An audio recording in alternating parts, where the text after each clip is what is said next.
to me, the issue, whether it's the schools, a critical part of our physical plant, obviously, or whether it's the other buildings that we have in town, whether it's former libraries that don't have air conditioning on the nights of debates.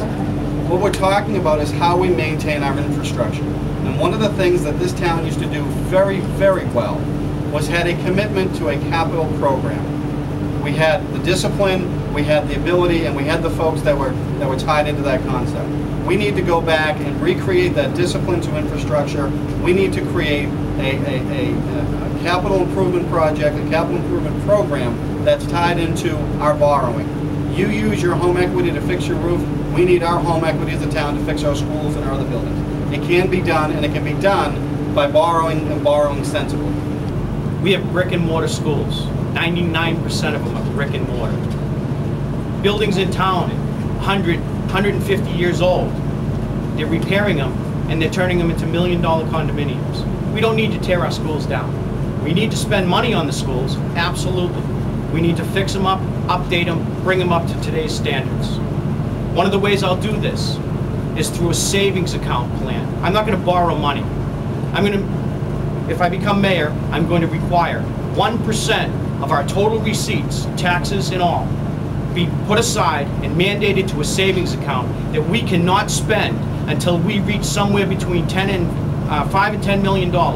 Once we reach that number, all of the money after that can be spent on infrastructure, repairs, roads, schools, and we'll have $10 million in the bank. So if we do need to borrow money, we're borrowing it at a lesser rate.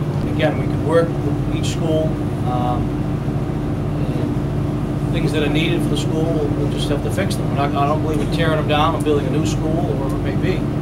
I believe I'll work very closely with a state representative, just like where I work in Dorchester. Most of the schools in the city of Boston are funded through federal money. All right, you want to hear it? Through federal money. And this is the state representative in Dorchester is able to get federal grant money for schools to revamp them. All right, it's not coming out of taxpayers' money, and that's all I have to say. Our oldest daughter Molly is going to be a senior this year at Braintree High. I think the curriculum there is a very good curriculum. The internal workings of all our schools are very good. But in terms of the physical presence, they're not good. And I know that the town has an application in for South Junior High.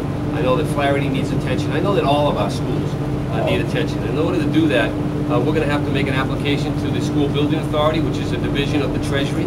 I know a little bit about the Treasury. And I think in terms of trying to secure monies, we need to put a comprehensive plan in place. In doing so, we'll be able to get some money back in return from the state, because we can show on the capital side, on the bonding side, that we have capacity.